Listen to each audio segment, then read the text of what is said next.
everybody out to our education class. We're glad that you could be here and be to one of the first of our classes. So not being one of those procrastinators. So we always love that. So hopefully everybody got a book.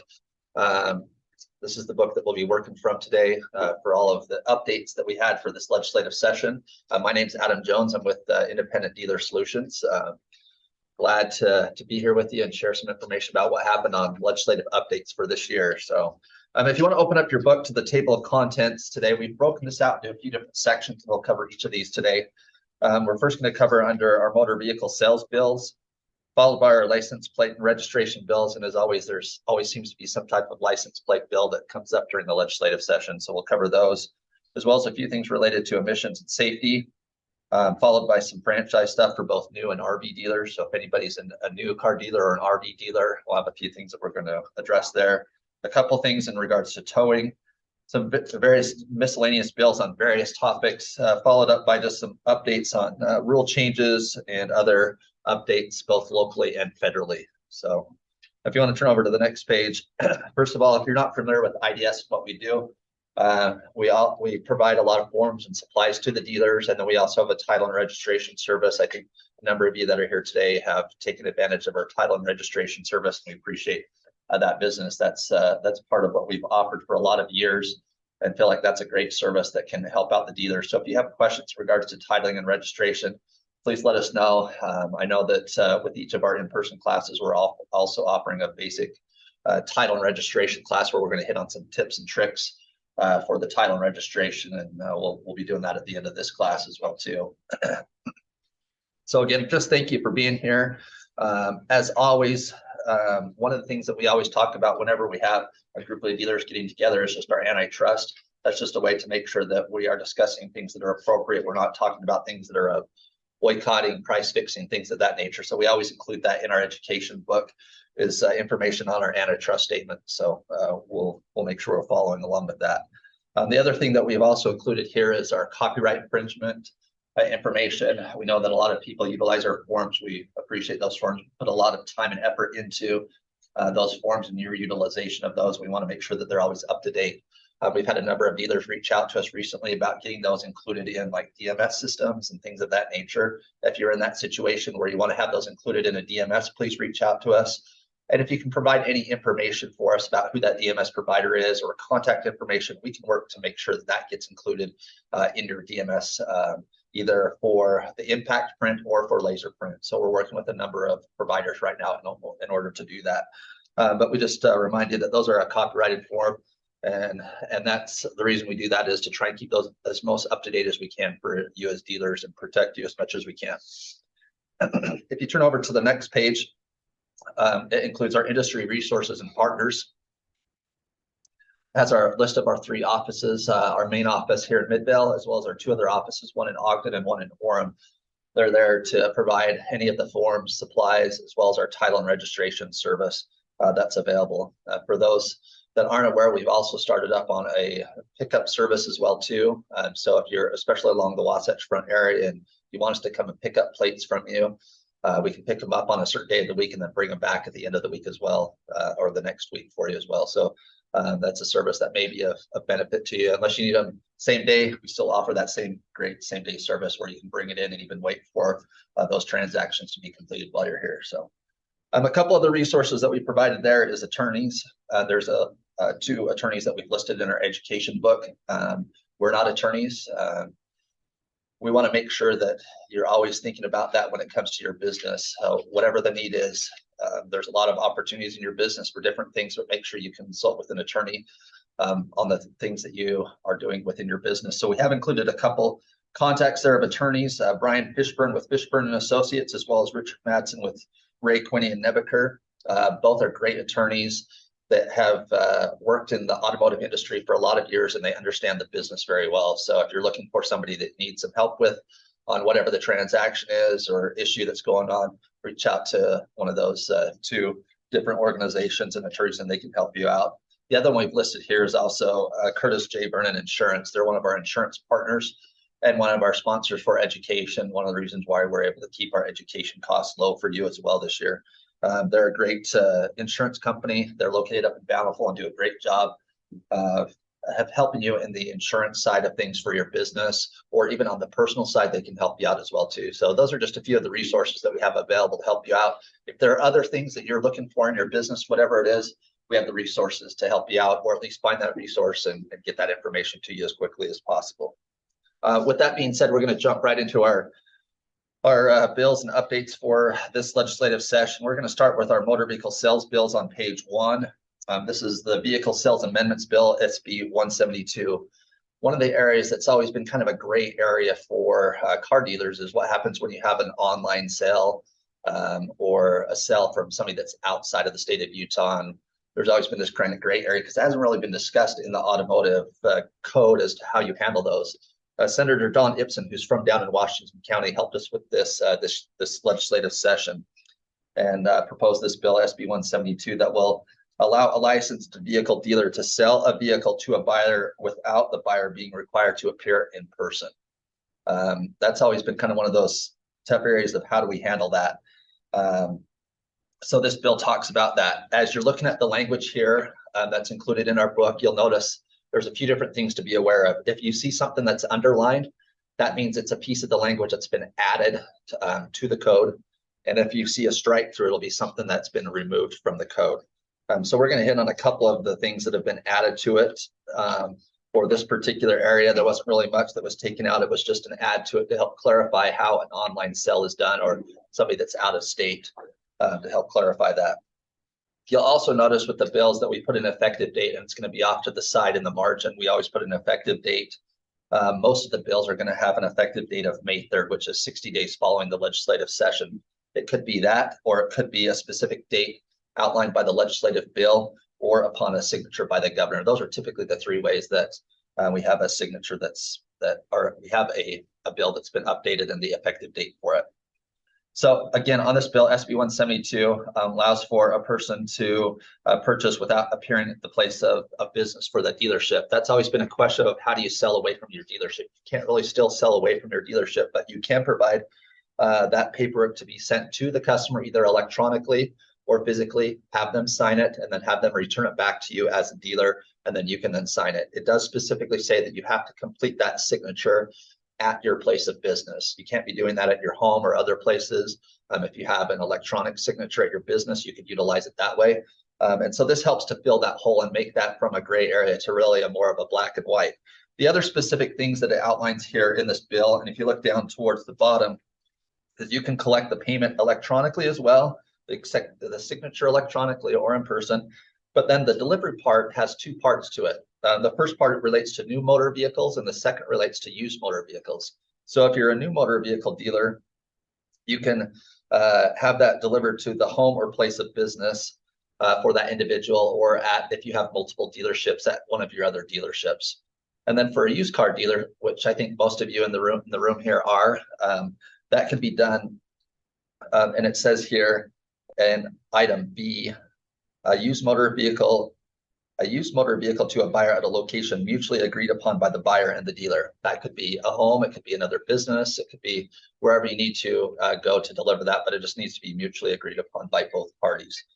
And then after that, the item underneath the capitalized B is the lowercase b. A vehicle purchase contract is not executed until the contract is countersigned by the licensed dealer at one of the dealer's licensed place of business. So again, you just have to make sure that that's completed at your place of business. So that's a fairly substantial change and update that clarifies some things that have been kind of unaware of or gray areas in the past. So any questions on that? Okay, and feel free to ask questions as we're going along. We'll try to answer as much as we can for you or find answers for you. HB 194, page 2. This is a bill that was presented by a new representative, Representative Colin Jack. He's from the southern Utah area. The basis of this bill comes from the idea that he had a constituent that came to him that had been charged extra fees that weren't part of the negotiated price of the vehicle. He was obviously concerned about that, and so he came to his new representative. This was his first legislative session, and said, hey, we need to do something about this. The basis of the bill wanted to do with anything that was additional fees or things be taken out, including dock fees. That was probably one of the big things that we were most concerned about, was there was a concern about removing dock fees and you wouldn't even be able to charge a dock fee. And so that was a big concern. We didn't want that to go away because we know that's an important part of what your business is. There's costs associated with doing that. So we had to work closely with him and also with new car dealers to come to an agreement on how we can handle this particular situation and make sure everything was accounted for. The basis of how we ended up coming to the language and where it ended up at is there will be a new, what we call disclosure form that will be put into place that will be kind of a pre-sell type of document that will basically say, these are the things that as a dealer that we're agreeing to as far as the negotiated price. Before a contract is even signed or reviewed, it'll be a document that'll be put together by the division that says this is what the price of the vehicle is. Here's all the different fees, things of that nature will all be listed so that that can all be upfront with the customer. This was one of the negotiating pieces that we had to do in order to make sure that we were able to keep the doc fee. We understand that it's going to be an additional disclosure, should be pretty simple. It's basically pulling that information from what would normally be on that contract, putting it onto the disclosure before they actually sign the disclosure. If you look on the left-hand side of page 2, we've listed what's going to be on that document. You don't have to worry about creating that document. That will be created by the tax commission. It'll be a tax commission form, so it'll be a TC and a specific number associated with it.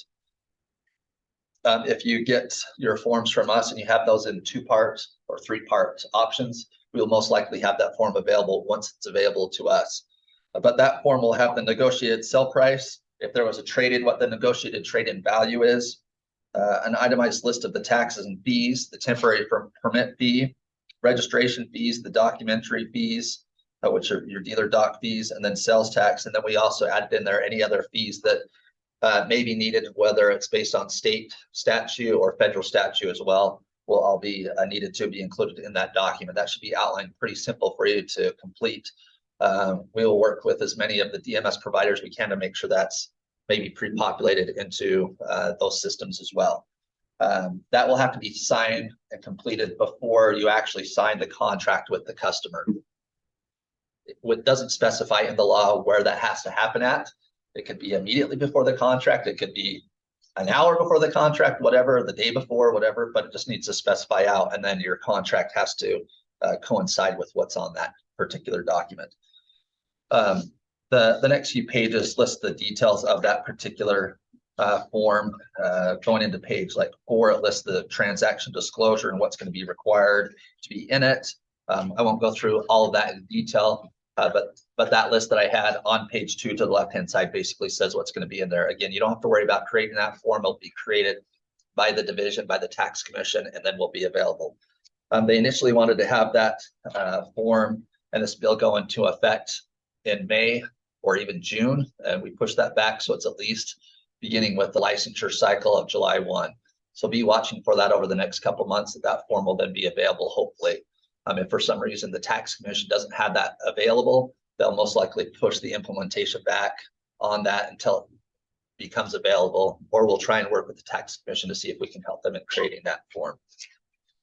Any specific questions on that? That's a kind of a big change for what's previously happened, but it was one of those negotiating pieces to make sure that we can keep that doc fee in place. So, okay. SB 216, Vehicle Value Protection Agreement. This was a bill that was put forward by, not by a constituent here in Utah or necessarily a legislator that was looking for it, but it was brought forth by a company that does something similar in other states. This would be potentially a new product in the state of Utah. It's not really a product it's somewhat similar to what we've seen in past, but a vehicle value protection agreement is an agreement. If you look at the middle of the page, is an agreement for a separate charge between a provider and a purchaser under which the provider agrees to, upon damage, total loss, or unrecovered theft of the purchaser's covered vehicle, provide a benefit to the purchaser that may be applied to either the cash value of the vehicle, the finance agreement, or the purchase or lease price of the replacement vehicle. It's kind of like an insurance product. It's a new product here in Utah.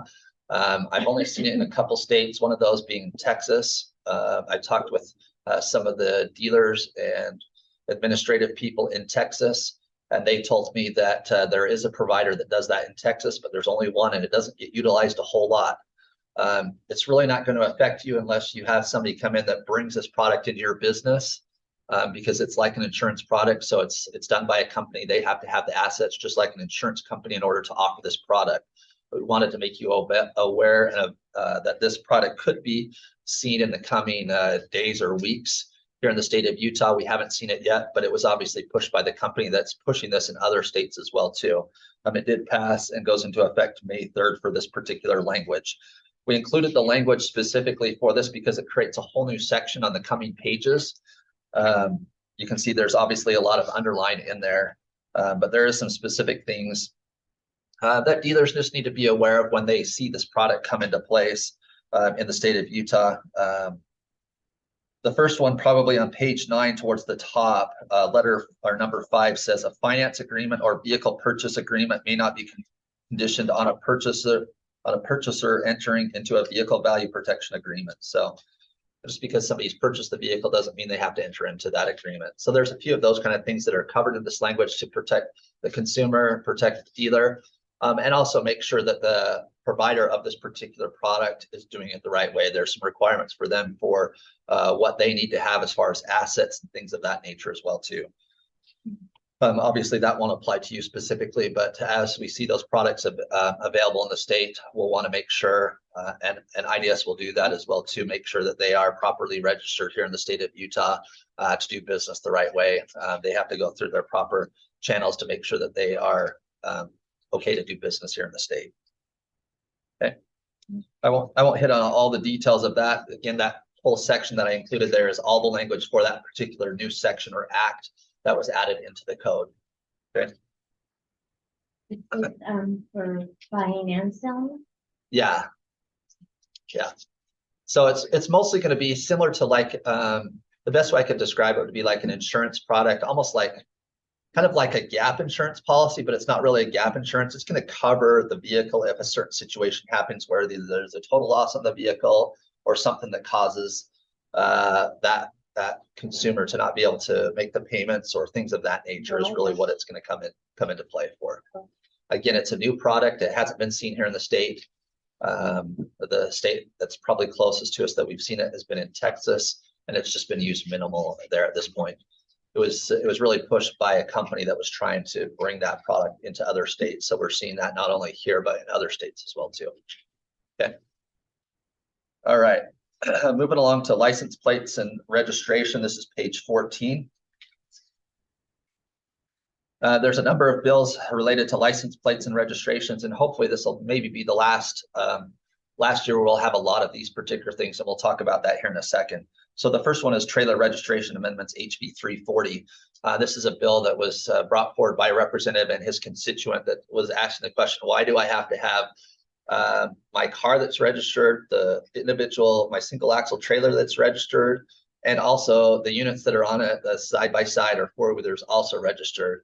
He went to his legislator and pushed to have some changes done in that. So the basic change for this trailer registration amendments bill is that if the vehicle, in this case a trailer, is a single axle trailer, before the law said if it was under 750 pounds, you didn't have to register it. This basically says if it's a single axle trailer, you don't have to register it, with a couple of exceptions.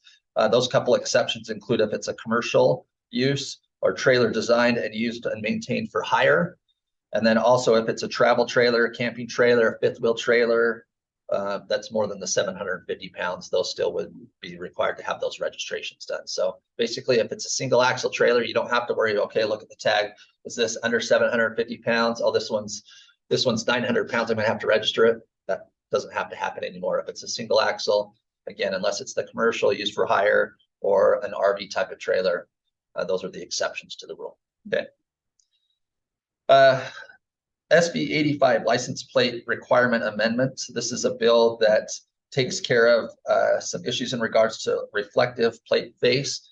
Basically says that a historical support special group license plate can now be manufactured with a partial reflective covering on it, meaning there's a lot of those license plate readers out there and they require that reflective paint on them.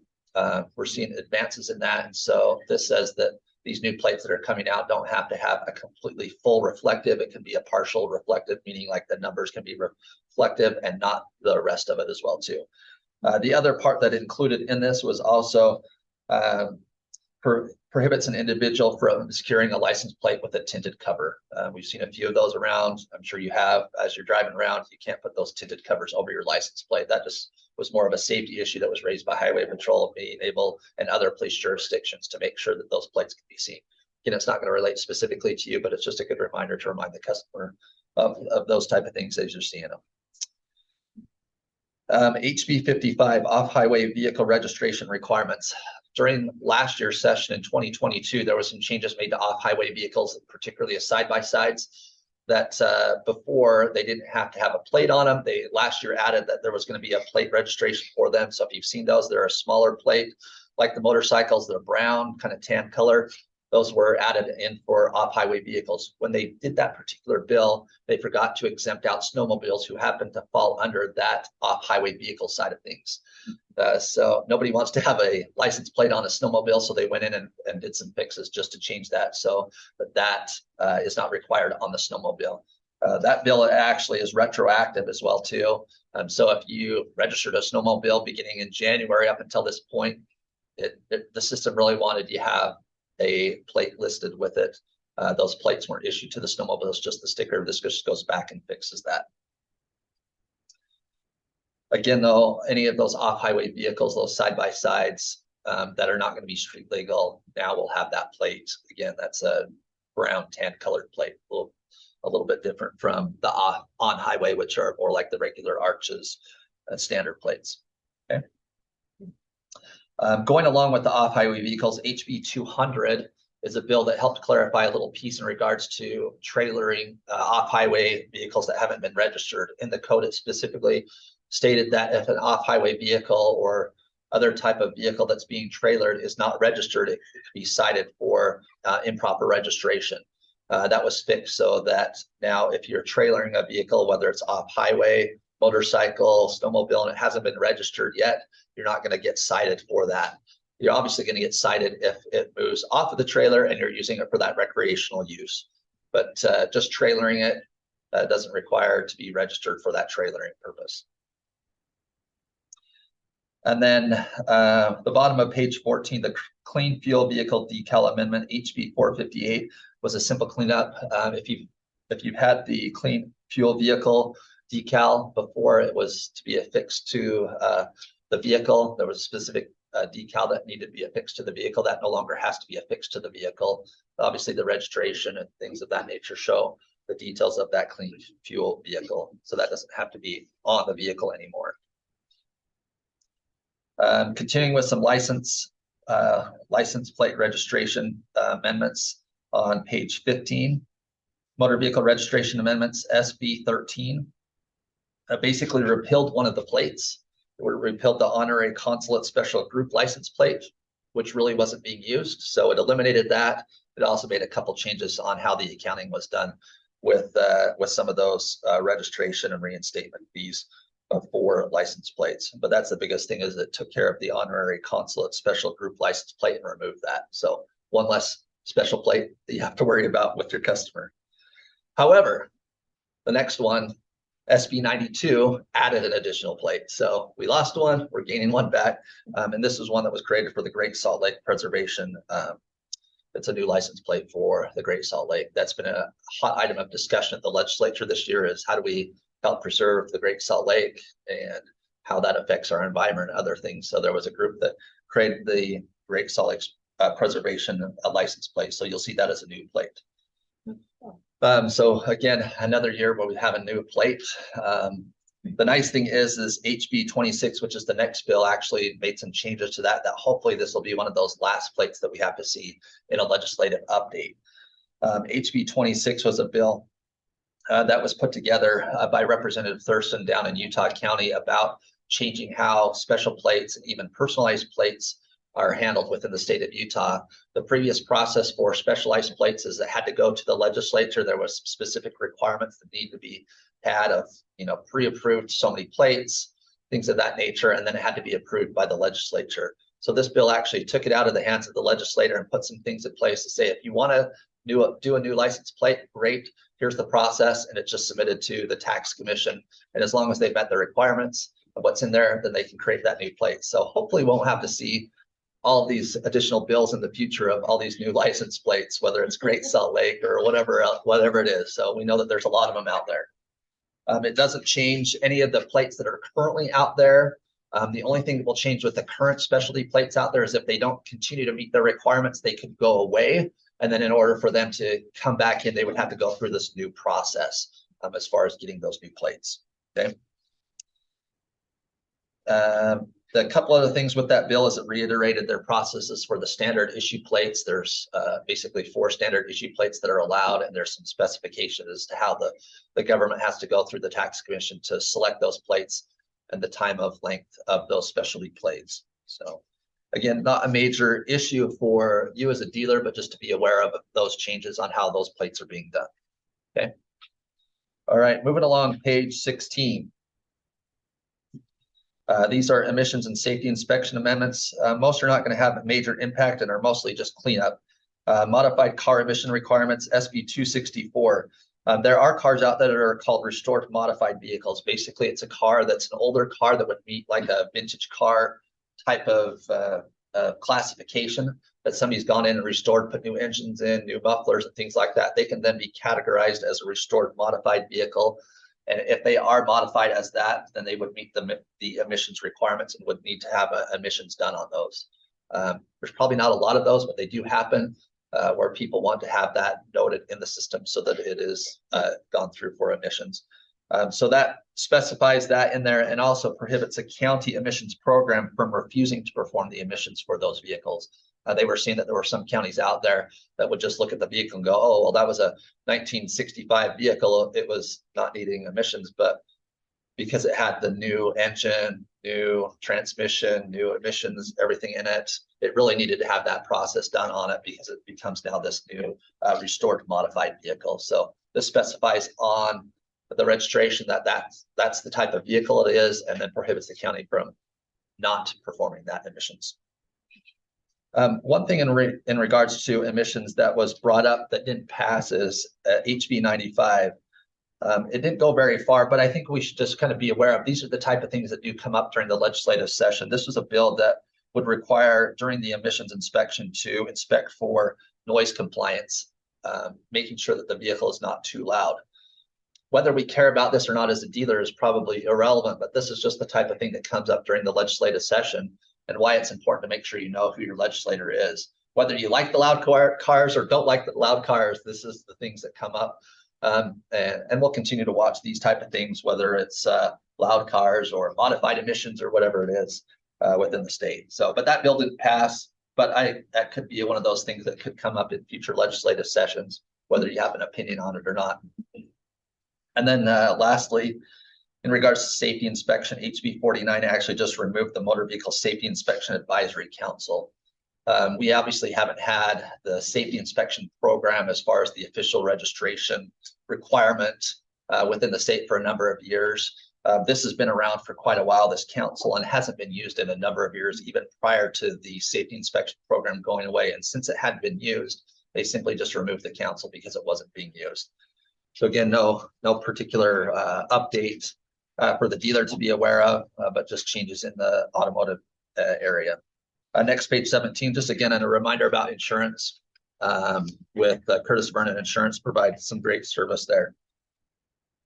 If you need a great resource for tires, Burt Brothers Tires has a great program, and they have a wholesale program for dealers. They just have stores along the Wasatch Front. So if you're outside of the Wasatch Front, that may not be very helpful to you, but they do have a wholesale program for dealers. If you're interested, reach out to them. They can help you with that.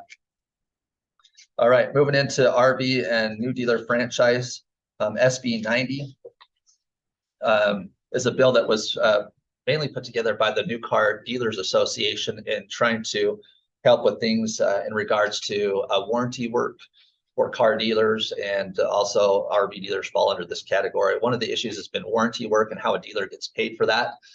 This bill, they worked with all the manufacturers in Detroit. A lot of those individuals from Detroit came in as they worked on that bill, and they came to a conclusion on that, on how they can, if need to make changes to warranty work and the prices that they are charged and reimbursed for that, they can make those necessary changes. So there is a process as a dealer, if you are a new car dealer or an RV dealer, that you can go through to make and update those warranty rates within your dealership. A process that you have to go through to submit that information to the manufacturer. There's a time frame that goes with it. And then the manufacturer has the ability to appeal any of those type of things, and there's a process that they have to go through as well too. If you are a new car dealer or an RV dealer, reach out to us and we can walk through the specific details of what's involved with that. It is specified in here. So if you look at, let's see. If you look at page 21, about halfway down is when it starts talking about how those processes work. I won't go in detail, but that's where you can start finding that information on how that process works. And it has to be done in writing for changing those warranty work rates. Okay. And the other new car related item is on page 23. It's Motor Vehicle Consumer Data Protection, SB 139. This related to just protecting information that is obtained when you're going through and doing work on a vehicle. There's information that's gathered these days with how complex and computerized vehicles are. There's a lot of information that's on those vehicles. So this was a bill that was brought up in regards to how that information is stored and shared and accessed by the motor vehicle dealer. It basically just didn't have the time to get through. I would suspect that we'll see something in regards to this particular bill in the future legislative sessions. And it kind of goes along with the topic of just protecting the consumer's information as you're gathering that within your dealership. So take that into consideration whatever you're doing and whatever information you're collecting, whether it's from the vehicle or from other forms or copies of driver's licenses. Make sure you're protecting that information. That goes along with identity theft issues as well as safeguarding information. So make sure you have those policies in place for safeguards and other things to protect that consumer's information. Again, SB 139 did pass, but we'll probably see that as an item in the future. Page 24 is our towing bills, transportation amendments. SB 27 was a bill that dealt with a couple things, dealt with public transit, dealt with snow plows, things of that nature, and really didn't have a lot to do with the automotive side of things until they added in a few things. There is a piece in there in regards to original license plates for vehicles that are 1973 or older, that they can be added to those vehicles. And then if that car falls under the vintage category, they can still be classified as a vintage and keep that original plate on there. The other part and why it's in the towing side of things is in last year's legislative session, there was a what they call a dispatch pilot program that was put into place. It's an electronic dispatch program that was piloted by one of the counties here along the Wasatch Front.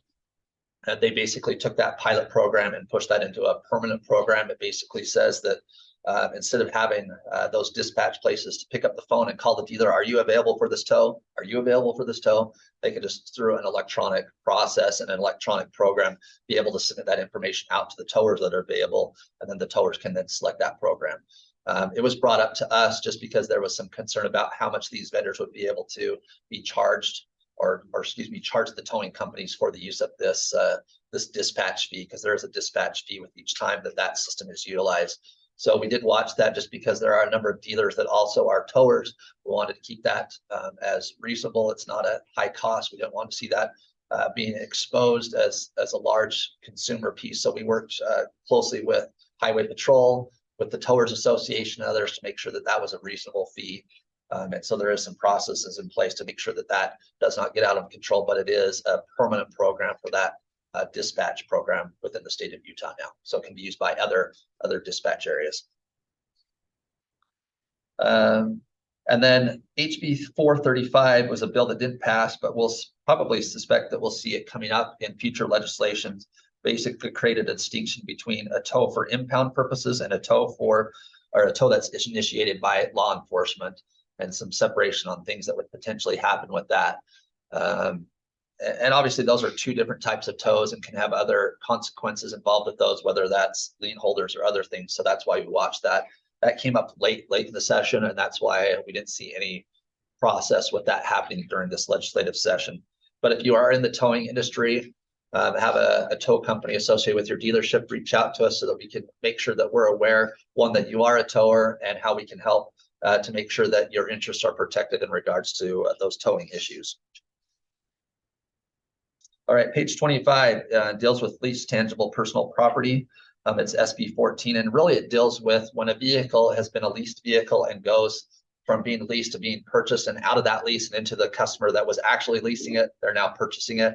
There was some area of that code that was a little hard to understand and to make right in regards to temporary permits and how a temporary permit worked with those vehicles. So they helped clean that up so that now with the documentation that comes with that lease and purchase, they can go and get that temporary permit from the time that they've now purchased the vehicle from what was previously a lease, because now it has to go through a whole new process and there's going to be a new plate issued to it. So we need to make sure that that plate that was on the leased vehicle really isn't valid anymore. They need that temporary permit in order to get to the new plate. So that just clarified some of that process for temporary permits on a leased vehicle.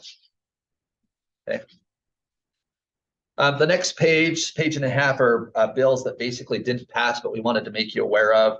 Recreational Vehicle Grant Program is a program that was looked at for adding additional registration fee for RVs in regards to creating additional hookups and things of that nature in state parks. It didn't pass. Basically, the representative that was working on it just didn't have time to get through all of those type of outdoor bills that he was looking at.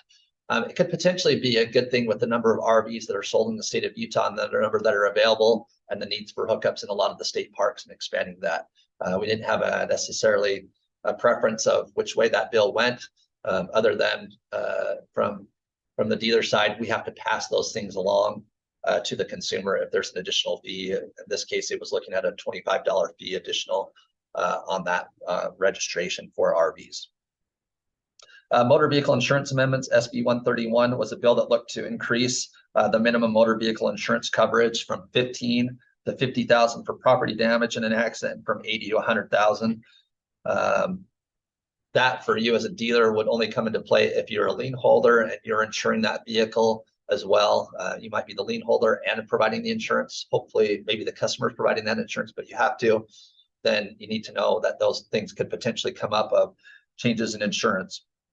That would obviously increase insurance costs for you if that were to come into play. But again, that did not pass, but did come up.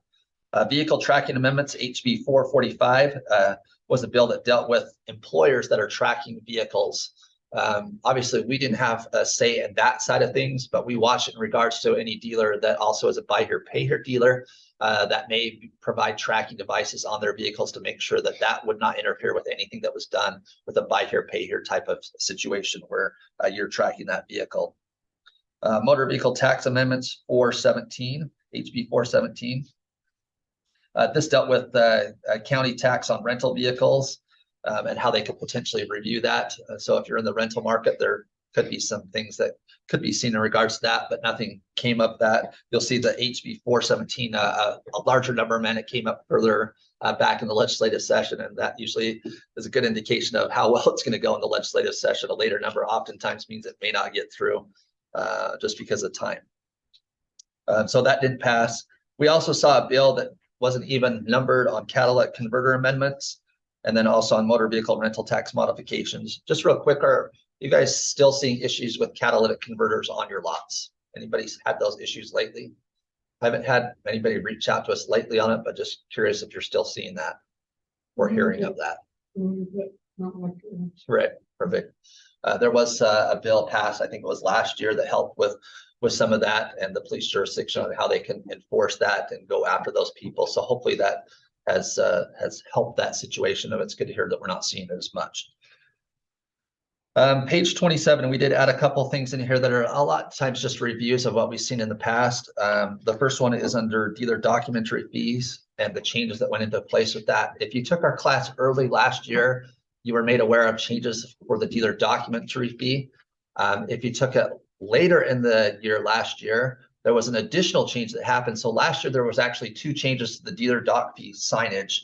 So if you don't have the updated one, make sure you have it updated. The second update that happened, you turn over to page 28, there was a few words that were added into it on the second change of last year. Again, it had been changed in probably 20 years. We got 2 changes last year. The second change that happened was adding in after your contract of sale or lease agreement. So or lease agreement was added in.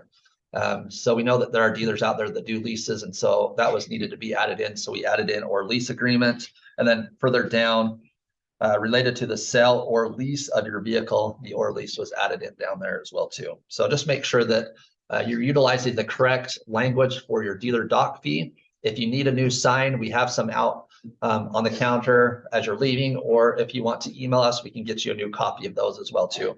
But again, just make sure that language is there. You can utilize your own if you want, but just make sure the language is correct. Also, just as a reminder about what you can charge, there's no set amount that says you have to charge this, or it can be a maximum of this. The only thing we ask is that you keep that reasonable. If you need some help on determining that, we do have a spreadsheet that we can provide to you that will help you calculate that information out. Okay. So again, just a reminder on dealer doc fees, make sure that's posted and you have the correct and updated language. Last year, we talked about updates to the dealer rules. And there was specifically to the advertising regulations. Those finally went through their process and went into place on February 9th. And so included here, the last few pages of our information is the updates to the rules. That's starting on page 29, and it goes through basically to page 36 are the updates. You'll see in there that there are pieces that are underlined and pieces that are a strike through. Again, underline is if it's new.